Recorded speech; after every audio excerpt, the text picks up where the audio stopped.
Qul tastaghfiru rabbakum innahu kana ghaffara. Di lisan Nabi Nuh alaihissalam sudah diajarkan ya, sejak eranya Nabi Nuh alaihissalam bahwa orang-orang yang berbuat salah itu ya diingatkan potensinya. Ada rahmat Allah Subhanahu wa taala untuk memperbaiki kesalahannya sehingga menjadi saleh. Ya, ini satu fitrah. Jadi di setiap era itu selalu percikan rahmat Allah itu diberikan kepada setiap hamba yang melalui utusan-utusan Allah. Di era-eranya ada rasul ya, ada nabi, kemudian rasul nabi berhenti ya dengan hadirnya Nabi Muhammad SAW dan wafatnya beliau, selesai era kenabian, selesai era kerasulan. Maka semua petunjuk-petunjuk yang telah sempurna itu diteruskan oleh sahabat beliau dari kalangan ulama. Nanti kalangan ulama ini mengajarkan kepada ulama di generasi selanjutnya, di tabi'in, tabi'ut tabi'un, sampai kemudian kepada kita. Nah, ini pakemnya sudah ada. Jadi dalam diri kita ini boleh jadi setiap manusia itu kan tidak ada yang suci ya, kecuali para nabi dan rasul yang memiliki sifat maksum, dijaga dari kesalahan. Boleh jadi saya, Anda, kita berbuat satu kesalahan, tapi rahmat Allah menjadikan kita itu mendapatkan fitrah untuk memperbaiki itu. Nah, ini yang nggak dimiliki oleh setan. Setan itu salah ya salah, itu kan? Salah ya salah. Jadi ketika dia berusaha untuk mendapatkan rahmat Allah pun dengan taubat itu selalu terhambat dengan kesombongannya, istikbar itu. Ya, satu kali ditawari untuk bisa mendapatkan ampunan pun, ya lalu diberikan satu syarat untuk hormat kepada jasadnya Adam pun, kan, itu tetap kemudian dia abai. Sekali lagi saya ingatkan untuk menekankan bahwa kita ini tercipta sebagai manusia, bukan setan. Ya, sepanjang kita menyadari kita manusia dan berbuat salah, maka aktifkan sinyal taubat itu. Ya, sejak di era sebelumnya, bahkan di era Nabi Adam alaihissalam turun ke muka bumi, kemudian juga berkeluarga, ya risalah-risalah tentang taubat itu selalu kemudian disampaikan. Nah, di era Nabi Nuh alaihissalam, Rasul pertama. Jadi kalau Adam itu Nabi yang pertama, Nuh alaihissalam Rasul yang pertama. Umatnya salah. Maka dengan kasih Allah Subhanahu wa taala diturunkanlah kemudian pengingat. Ya, lewat fitrah kemanusiaan ini. Lewat Nabi Nuh alaihissalam disampaikan, faqul tastaghfiru rabbakum innahu kana ghaffara. Ya, maka aku tegaskan kepada kalian, istaghfiru rabbakum, cepat istighfar, cepat balik lagi, ambil kalimat-kalimat ampunan, ambil kalimat-kalimat tobat ya dari Allah Subhanahu wa taala, menggunakan Rabb tuh yang telah menciptamu, merawatmu, menyayangimu, mengingatkan. Jadi Rabb itu ada nilai-nilai rububiyah di dalamnya. Ya, ada sifat-sifat rububiyah. Ya, bukan sekedar mencipta, tapi juga merawat, memberikan perhatian, memberikan kebutuhan. Kalau dalam bahasa bebasnya Allah seakan ingin mengatakan, hei, aku kan yang cipta engkau, ya kan? Engkau berbuat salah, aku berikan kesempatan untuk saleh. Aku kirimkan di kalimat taubat, aku berikan kesempatan untuk memperbaiki diri. Kenapa engkau nggak ambil, ya kan? Ya, indah sekali gitu. Ya, aku ciptakan engkau salah, aku berikan jalan saleh. Kenapa ketika aku berikan jembatan untuk memperbaiki diri, engkau tidak ambil? Maka lewat Nabi Nuh alaihissalam, sejak di era kerasulan pertama itu diingatkan sampai nanti puncaknya di era Nabi Muhammad sallallahu alaihi wasallam. Faqul tastaghfiru rabbakum innahu kana ghaffara. Kata Nabi Nuh alaihissalam, aku tegaskan, innahu kana ghaffara. Sungguh Allah Subhanahu wa taala itu telah menetapkan pada dirinya bahwa Ia Maha mengampuni seluruh dosa-dosa. Jadi ada ghafir, ya, ada ghaffar, ada ghafur, dan nanti dilekatkan dengan rahim pada puncaknya. Ya. Misalnya di surat Ghafir, di ayat yang ketiga, Ghafirid dzambi wa qabilit taubi, itu menggunakan kata Ghafir. Lalu kalau kita jadikan superlatif, ya, dinaikkan lagi tingkatnya menjadi lebih banyak, terus mengampuni dosa, mengampuni lagi, itu dirubah kalimat dari Ghafir menjadi Ghaffar. Kalau tanpa batas diberikan kemudian sifat yang ketiga yaitu Ghafur. Ya, kalau hamba menyimpulkan apakah memang masih diterima, maka Allah turunkan puncaknya berupa sifat rahmatnya, Rahim. Qul ya ibadiyalladzina asrafu ala anfusihim la taqnatu min rahmatillah. Innallaha yaghfiru dzunuba jami'a. Quran surah ke-39 ayat 53. Balik ke sini. Ya, jadi ini gambaran yang pertama. Sejak di era kenabian turun yang Al-A'raf ayat 23 itu Rabbana zalamna anfusana. Dan Nabi Adam alaihissalam mendapatkan kalimat itu. Lalu di era Nabi Nuh alaihissalam sebagai rasul pertama diingatkan juga dengan potensi sifat-sifat kebaikan ini yang menjadikan manusia tertuntun untuk senantiasa berbuat baik. Lalu apa sifat rahmatnya? Ya, kalau kita kembalikan ke konstruksi Al-Baqarah ayat 37, tadi kan saya katakan di awal ya, Allah menegaskan seorang yang taubat ingin merubah dirinya dari salah menjadi saleh, bukan sekedar dituntun oleh Allah, tapi juga dipercikan kasih sayang Allah kepadanya. Rahmat Allah diberikan. Ya, kembali ke Quran surah kedua ayat 37 itu, fatalaqqa Adamu min rabbih kalimatin fataba alaihi innahu huwat tawwabur rahim. Jadi bukan tawwab saja, tapi rahim juga. Bukan sekedar Allah terima taubatnya, tapi kasih sayang Allah pun diberikan kepadanya. Nah, apa di antara jenis kasih sayang yang Allah berikan kepada seorang hamba yang mau taubat? Ya, maka diteruskan ayatnya sampai 12 di sini. Imam Al-Bukhari menyantumkan di sini sampai ayat 12, yursilis samaa 'alaikum midrara wa yumdidkum bi amwali wa banina wa yaj'al lakum jannatin wa yaj'al lakum anhara. Allahu akbar. Ya, justru di sini teman-teman sekalian, istighfar itu ya permohonan ampun kepada Allah Subhanahu wa taala, ya, permohonan rahmat Allah Subhanahu wa taala, kembali kepada Allah, mengoneksikan diri kita kepada yang Maha Baik. Itu diantara percikannya adalah mendapatkan lapangan kebaikan. Yursilis samaa 'alaikum bidrara. Ya, walaupun Anda mendapatkan kesulitan dalam berkehidupan, bahkan yang sifatnya luas ya secara sosial. Kalaupun tanahnya gersang, ya, kalaupun kemarau berkepanjangan, itu ternyata dengan satu daerah itu, satu desa itu, satu wilayah itu mengoneksikan diri mereka kepada Allah, beristighfar. Ini faedahnya istighfar. Dengan beristighfar kepada Allah, taubat dari maksiat, ternyata bisa mendatangkan rahmat bukan hanya untuk pribadinya, untuk satu wilayah. Ya, ini pelajaran dari Quran. Ya, Allah akan memberikan kesan begini, jangankan bagi setiap personalnya, setiap orangnya, ya kan? Ada masalah sekampung pun, contohnya kekeringan misalnya, contohnya kemarau, lalu sekampung itu, ya, atau ada orang-orang soleh di situ yang membiasakan taubat kepada Allah, istighfar kepada Allah, mengoneksikan dirinya kepada Allah, ya kan? Itu luar biasa, percikan rahmat Allah. Ya, apa diantaranya? Yursilis sama, ya, 'alaikum bidrara. Allah memerintahkan kepada langit itu untuk menurunkan hujan. Ya, dengan curah yang memberikan maslahat. Kemudian wa yumdidkum bi amwali wa banina. Ya, lantas kemudian melapangkan kepada engkau urusan hartamu. Ya, bahkan memberkahi engkau dengan keturunan-keturunan yang baik. Jadi Masya Allah, ya, orang tua yang rajin istighfar, suami yang rajin istighfar, itu ternyata bukan sekedar menjadikan ia mendapatkan penerimaan taubat. Dia berhenti dari perbuatan maksiat, usaha-usaha yang tidak baik, dagang yang tidak benar, dengan perbuatan curang, ya, perbuatan menipu, perbuatan-perbuatan yang tidak elok, korupsi, jauhi potensi itu. Disogok dia hindari, diajak korupsi dia jauhi dan sebagainya. Lalu konsisten pada kebaikan dan dia isi dengan istighfar. Astaghfirullahaladzim, astaghfirullahaladzim, Rabbana zalamna anfusana wa illam taghfir lana wa tarhamna lanakunanna minal khasirin. Dia konsisten pada kebaikan itu, wa yumdidkum bi amwal. Allah akan lapangkan dia pada harta-harta yang lebih berkah. Allahu akbar. Ya, jadi diberikan kelapangan dulu pada dirinya, kemudian diberkahi hartanya. Jadi berapapun yang dia dapatkan, Allah berikan berkah padanya, sehingga dia merasakan kebahagiaan dengan harta itu. Kan ada orang yang terasa seperti kelihatan banyak, tapi tidak menikmatinya. Ya, baik itu boros, baik itu merasa kayaknya banyak tapi nggak kepake. Ya, barang-barang habis beli ini lagi, tapi memuaskan nafsunya saja. Ya, temannya ngajak begini, dia harus terpaksa beli, kadang-kadang ngutang, atau mungkin dia dapatkan sesuatu tapi jalan-jalan yang haram, jalan yang salah. Dia tidak menikmatinya, dan ini yang paling bahaya. Ya, ini yang paling bahaya. Lawan lapang kan sempit. Jadi hartanya kayak banyak, tapi menyempitkan kehidupan rumah tangganya. Ya, hubungan suami istri jadi nggak enak, dengan anak jadi nggak nyaman. Itu ciri keberkahan biasanya. Ya, ciri keberkahan yang tidak didapatkan. Jadi kalau berkah itu dapat, walaupun terlihat kuantitasnya nggak sama dengan orang, dia 100 juta, ini 1 juta, tapi kenikmatannya luar biasa. Ya, di rumah ada kebahagiaan, hubungan menjadi nyaman, apa yang ditata itu bermanfaat, yang dimakan menjadi daging, dari daging itu terkonstruksi menjadi pengetahuan, jadi macam-macam, jadi energi, ya energinya dipakai pada kebaikan. Sebaliknya yang terlihat seperti banyak, kayaknya banyak nih, ya, tapi tidak memberikan kebahagiaan. Di rumah nggak bahagia, tidak memberikan dampak energi positif, ke ibadah jadi malas. Ya, itu ciri-ciri pertama kalau harta kurang berkah itu, apalagi tidak berkah, itu pasti menurun kesolehannya, meningkat kesalahannya. Pasti itu. Ya, jadi mulai menurun nih, sholat mulai menurun, baca Quran mulai menurun. Nah, kesalahan mulai meningkat. Makan mulai salah, minum mulai salah. Yang tadinya minum yang baik-baik, sekarang minum yang tidak baik dan sebagainya. Nanti kalau sudah begini, pasti hubungan di rumah tangganya pun nggak akan jadi baik gitu. Ya, dan itu akan terbawa dalam kesempitan.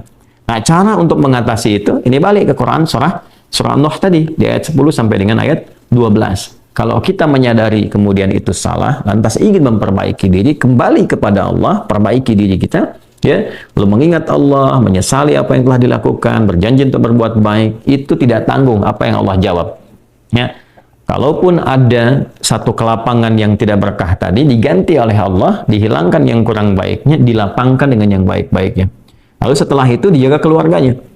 Jadi memberikan kesan bahwa ada hubungan yang korelasi secara langsung antara harta dengan keluarga, dengan anak keturunan. Jadi hati-hati, saya ingatkan kepada para ayah, pada saya pribadi dan kita semua, jangan sampai membawa yang haram ke rumah. Sekali lagi, jangan sampai membawa yang haram ke rumah. Jadi kalau istri sudah memasak itu di dapur, menjadi makanan, dikonsumsi oleh anak-anak jadi daging, ya, dikonsumsi jadi daging nih, itu jadi karakter. Ya, itu sudah fitrah, sudah umum begitu. Jadi kalau dia baik, akan membentuk kebaikan. Kalau nggak baik, akan merubah ya, pada keburukan. Kontrolnya susah di situ. Ya, sangat sulit sekali. Nah, caranya tadi kembali kepada Allah, tinggalkan yang kurang baik tadi, nanti Allah rubah. Ya, cara dia mendapatkan harta itu, walaupun awalnya terlihat nggak nyaman, karena kan merubah diri, mengeluarkan yang kotor dulu.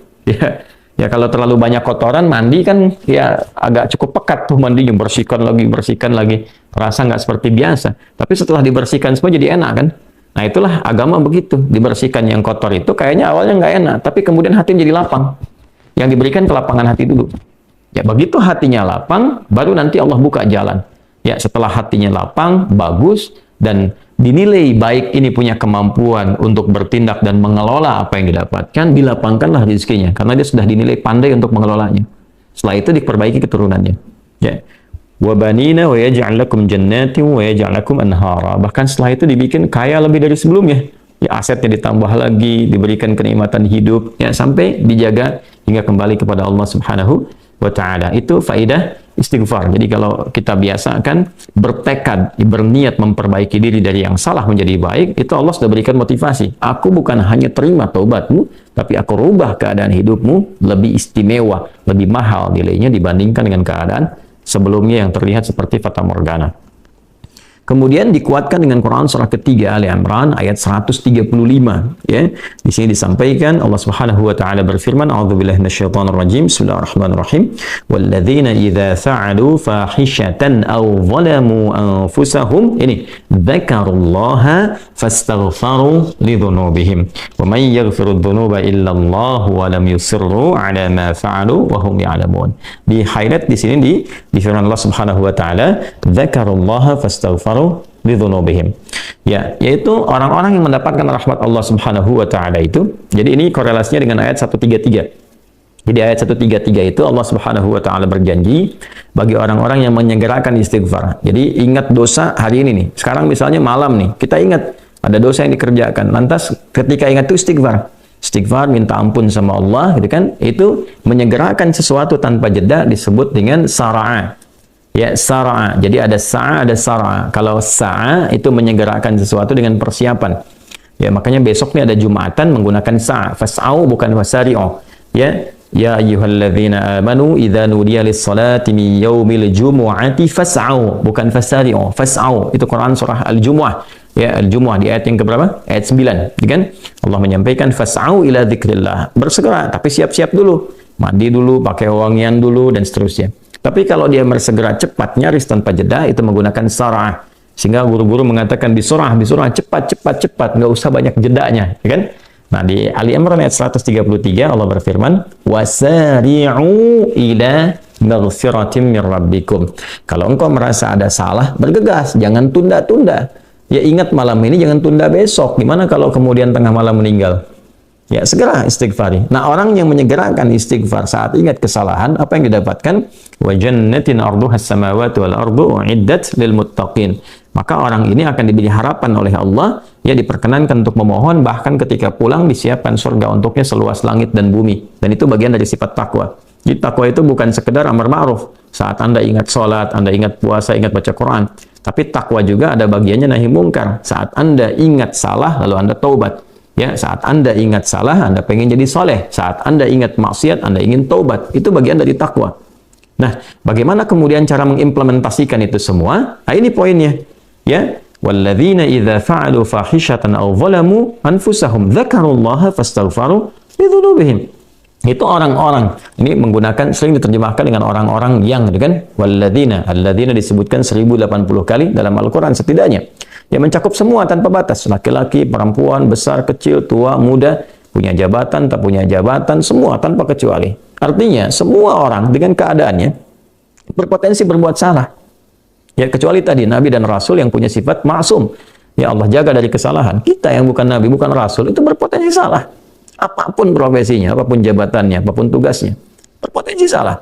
Ya, pun demikian termasuk saya. Pasti salah, pasti. Nggak ada yang nggak salah. Jadi kalau ada yang mencari kesalahan, misalnya saya pribadi, pasti menemukan. Pasti. Dan percuma mencari kesalahan manusia. Karena pasti ditemukan. Ya, dan ini catat yang paling penting. Hindari mencari-cari kesalahan itu karena kita tidak tahu bahwa mungkin ketika seorang divonis salah itu dia sudah mengistighfari, sudah mentaubatinya. Ini poin besarnya. Hati-hati gitu ya, hati-hati. Karena itu Nabi selalu menganjurkan mencari kebaikan orang, menyebutkan, meneladaninya, alih-alih mencari kesalahan seseorang. Ya kenapa? Karena pasti ditemukan. Tapi yang tidak pasti itu, kita nggak bisa memastikan orang itu sudah taubat atau belum. Yang paling bahaya adalah mencela orang, mencari kesalahan orang, mencaci orang yang sudah dia taubat dan taubatnya diterima orang, diterima Allah Subhanahu wa taala. Hati-hati ya, mencari kesalahan orang, mencela orang, ya kan? Yang dia sudah mentaubati kesalahannya dan taubatnya diterima oleh Allah Subhanahu wa taala. Allahu akbar. Itu azim, itu hati-hati ya. Ya, sesuatu yang besar sekali dosanya di sisi Allah Subhanahu wa taala. Nah, ini kembali ke sini ketika seseorang dia sadar berbuat salah, dia salah. Alladzina, semua orang potensi salah. Ya, idza fa'alu fahisyah, ketika dia berbuat fahisyah. Ya, fahisyah itu pernah saya sampaikan ya, turunannya nanti fahsya namanya. Jadi sifat kesalahan yang muncul dari syahwat. Ya, mohon maaf, zina, pornografi, porno aksi, kata-kata jorok, kata-kata kotor dengan semua bentuknya. Baik itu di media sosial, digital ataupun juga di praktikal yang nampak secara fisik misalnya, itu jelas salah. Jelas dosa. Ya, al-zalamu anfusahum, atau bentuk mungkar, menempatkan sesuatu bukan pada tempatnya. Ya, mohon maaf, ya, mencuri, merampok, membunuh, ya, korupsi, hoax dan sebagainya, itu zalim, perbuatan zalim. Nah, saat seseorang berpotensi salah, ya, dari fahsya dan mungkarnya, dia berbuat perbuatan dari dorongan syahwatnya atau mungkar, dari keinginan nafsu perut dan akalnya, dia berbuat yang salah, lalu zakarullah, dia ingat Allah. Nah, ini poinnya. Ini menarik sekali nih. Ini menarik sekali. Kok lanjutan ayatnya zakarullah? Bukan dia sadar bahwa dia itu telah berbuat salah. Kenapa zakarullah? Ini poinnya. Ya. Karena Allah ingin selalu menautkan sifat seorang hamba menjadi baik itu dengan rahmatnya. Ini poinnya. Jadi kalau bukan rahmat Allah Subhanahu wa taala, mustahil kita bisa mengarah pada kebaikan. Allahu akbar. Ya, lillah karena Allah. Lillah karena Allah. Ya, jadi orang-orang yang bertaubat dengan merasakan rahmat Allah itu beda dengan sekedar dia pengen memperbaiki, lain rasanya, lain. Ya, jadi kalimat zakarullah itu mahal sekali. Jadi ingin memberikan dampak kesadaran kepada kita bahwa hey, Allah tuh nggak ninggalkan kamu. Ya, Allah tahu kamu salah, tapi sepanjang nyawa kamu belum sampai ke kerongkongan, kamu diberi potensi untuk taubat. Ayo taubat. Kan sering saya ungkapkan, Firaun saja, se-Firaun-Firaunnya dikirimkan 2 nabi, Musa dan Harun. Ya, sebagai keadilan Allah, kasih Allah dan adilnya untuk memberikan hidayah. Ya, sampai titik puncak kan nyawanya di kerongkongan. Cuman sayang kan dia sendiri yang memilih untuk tidak mengambil hidayah itu. Sampai nyawanya di kerongkongan. Sampai tenggelam itu. Nah, itu sudah disampaikan informasinya, kisahnya, jejak sejarahnya sampai sekarang diabadikan supaya seluruh anak cucu Adam itu sadar jangan berbuat yang seperti itu. Ya, sekali lagi hanya setan yang tidak kenal taubat. Zakarullah, dia ingat Allah. Nah, sekarang tinggal kita mempelajari ketika ingat Allah itu apa yang harus dihadirkan. Tadi poinnya. Allah tawarkan kita bukan hanya sekedar jadi baik, rahmat dibuka, kasih sayang dibuka, kelapangan hati dibuka. Ya. Ya, makanya saya barangkali juga ingin menekankan materi-materi semacam ini yaitu penting untuk disampaikan. Ya, kepada saudara-saudari kita barangkali yang sekarang dengan kasih sayang Allah itu ya diisolasi di satu tempat seperti lapas misalnya, lembaga permasyarakatan. Boleh jadi itu kasih Allah untuk diperbaiki sehingga dia konsisten bisa berbuat baik saja di dalam. Ya, terjaga dari perbuatan-perbuatan di luar, dikontrol supaya bisa kembali pada jalan yang baik. Dia bisa di dalam, bisa memperbaiki diri, istighfarnya enak, bisa ngaji, kadang ketemu ke masjid dan sebagainya. Kalau ini dimanfaatkan dengan baik, Allahu Akbar, Allah kasih kelapangan.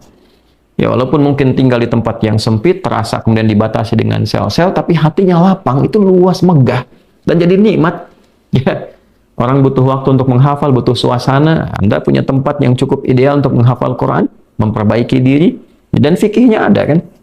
Dan Dan sangat jelas sekali kenapa di antara kisahnya Nabi Yusuf alaihissalam ya diizinkan oleh Allah untuk masuk ke dalam ruang itu untuk memberikan sebuah pencerahan sehingga menemukan modelnya. Ini model orang saleh yang mau jadi saleh. Bahkan setelah itu dia keluar dan diangkat jadi pembantunya raja, kan pada masa itu asisten rumah tangganya raja.